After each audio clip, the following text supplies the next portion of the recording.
Hello बच्चों, कैसे आप लोग। तो चलिए देखिए भाई, आ गए हैं आपके लिए फिर से लेकर क्लास 10th के। देखिए विज्ञान के 30 महत्वपूर्ण वायरल प्रश्न जो कि 2025 में पक्का पूछने वाले भाई। 2025 में पक्का ये आने वाले हैं ये प्रश्न। तो आप लोग इनको जरूर से जरूर तैयार कर लीजिए, पूरा जो प्रश्न बताया जा रहा है, ठीक है, जिससे कि आप भाई 2025 में अच्छा स्कोर प्राप्त कर सकें, ठीक है।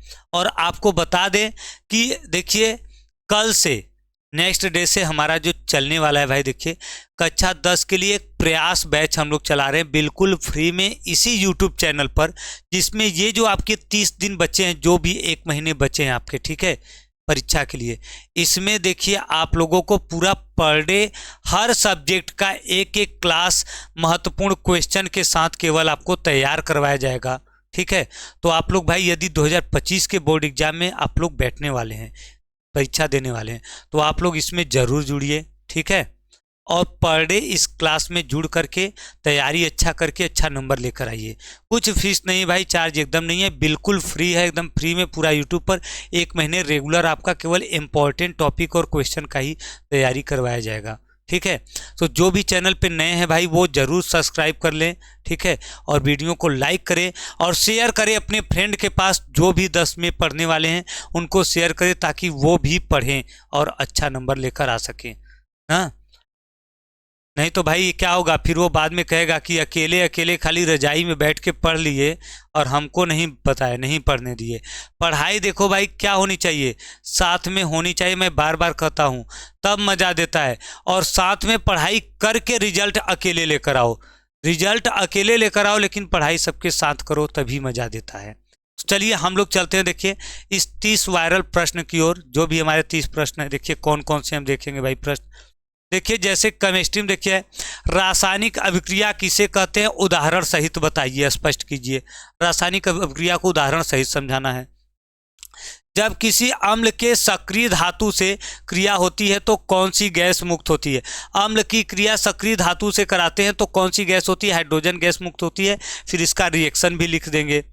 फिर देखिए पीएच की परिभाषा दीजिए, इसका हाइड्रोजन आयन देखिए एच प्लस सांद्रण से क्या संबंध होता है, ठीक है, क्या संबंध होता है भाई, हम लोग यहाँ पे देखिए मिस प्रिंट हुआ है, क्या संबंध होता है, ठीक है।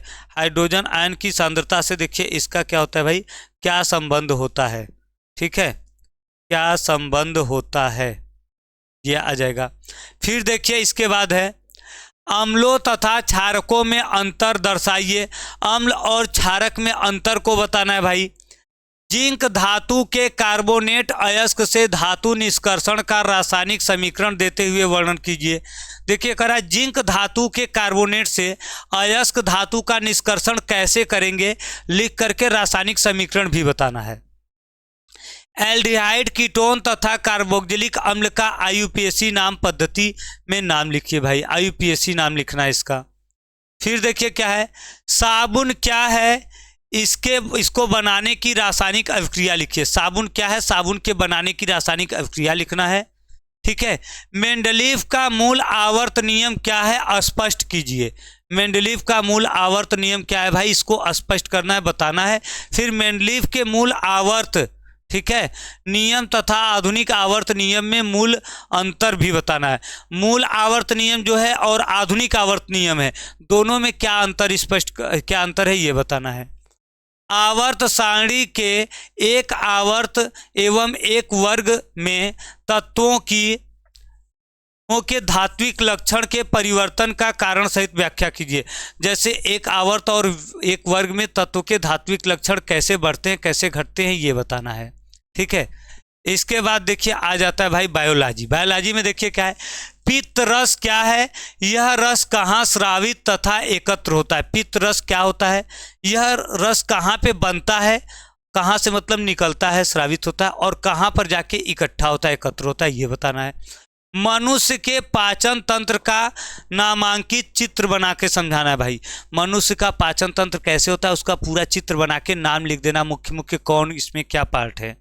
फिर देखिए श्वसन क्रिया को समझाइए, ठीक है, आक्सी तथा अनाक्सी श्वसन में अंतर बताइए। श्वसन क्रिया को समझाना है, आक्सी और अनाक्सी क्रिया में क्या करना है, अंतर भी बताना है भाई।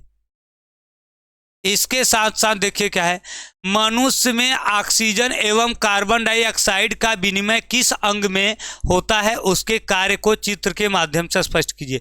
मनुष्य में जो ऑक्सीजन है और कार्बन डाइऑक्साइड है, इसका लेन देन, विनिमय मतलब किसी का लेन होता है, किसी का लेन देन होता है, यह किस अंग में होता है ये बताना है, फिर उसका स्पष्ट चित्र बनाना है। ठीक है, अब देखिए, स्वच्छ और नामांकित चित्र की सहायता से मानव हृदय की आंतरिक संरचना का वर्णन कीजिए।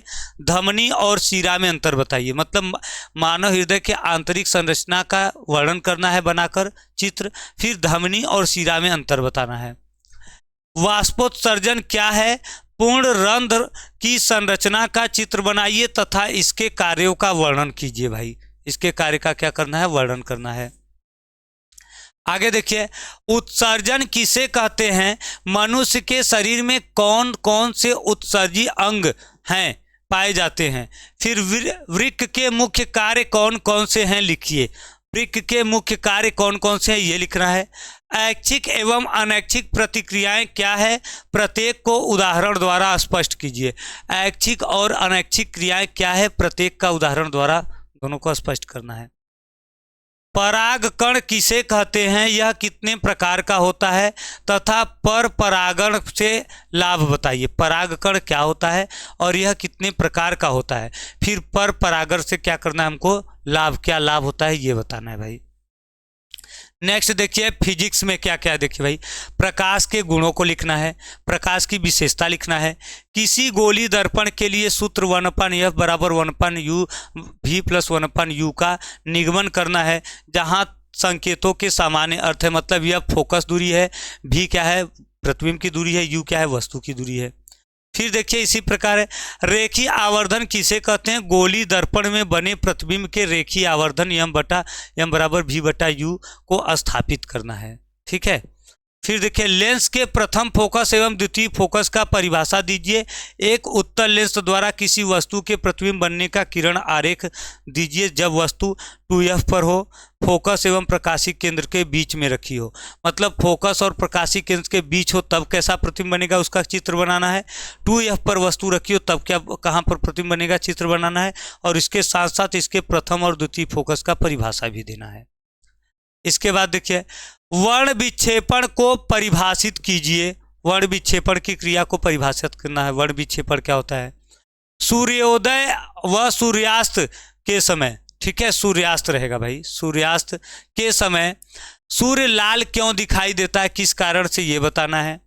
ओम का नियम लिखना है। ठीक है, इसके बाद देखिए, प्रतिरोध क्या है, यह किन किन बातों पर निर्भर करता है। प्रतिरोध किस किस बात पर निर्भर करता है। यदि किसी तार को खींचकर लंबाई को दोगुना कर दिया जाए तो उसका प्रतिरोध कितना हो जाएगा ये समझाना है। जब तार को खींचकर उसकी लंबाई दोगुनी कर देंगे तब उस क्या होगा, कितना हो जाएगा। विद्युत शक्ति क्या है, विद्युत शक्ति P बराबर VI बराबर I² R बराबर V²/R होता है। उपरोक्त कथन को सिद्ध कीजिए। इस सूत्र को सिद्ध करना है, लाना है विद्युत शक्ति के लिए। और देखिए भाई, एक क्वेश्चन है, विद्युत मोटर के सिद्धांत लिखिए। संरचना और कार्यविधि का सचित्र वर्णन करना है भाई, संरचना और कार्यविधि को भी समझाना है। ठीक है, तो ये देखिए आपको इतना करना है। क्लियर है, चलिए तो इतना देखिए आप भाई तैयार कर लीजिए। और इसका आंसर भी अगर आपको पाना है तो आप कमेंट में बताइए भाई।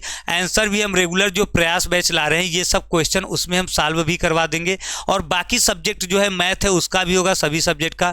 तो आप लोग भाई फिर से बता रहे, चैनल को सब्सक्राइब करके वीडियो को लाइक शेयर करिए, बेल आइकन को ऑन कर दीजिए, जिससे पर डे जो चलने वाले क्लास है अब हमारे उसका भी आपको पहले ही सूचना मिलता रहे। तैयारी अगर आप यहाँ से कर लेते हैं 1 महीने तो पूरा 90+ तो कन्फर्म है एकदम। ठीक है, चलिए भाई तो मिलते हैं नेक्स्ट लेक्चर में। तब तक के लिए सभी को बाय बाय।